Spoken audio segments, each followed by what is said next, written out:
Hi, my name's Bruce Beck. I've been working here at Del Grosses Park for 6 years, and the fun part about this job is all the friends I make and running the rides here.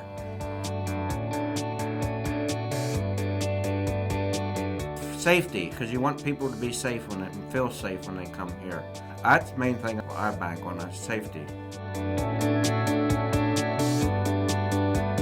You want the guests to come back, show them they had a good time. That's why I think it's important. And I love interacting with the guests. Do fun things, makes time go faster, and I have fun doing it. Make them laugh. I even try and make jokes down there at the Crazy Mouse.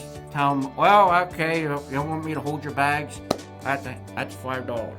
Just to make them laugh. I said, no, I'm just kidding. Come on up and have a good time.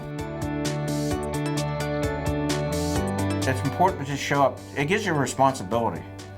Be on time, show up for work, and do your job and be responsible.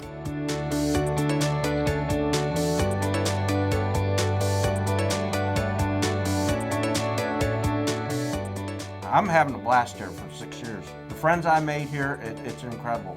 I never dreamed that I would have made friends like I have now.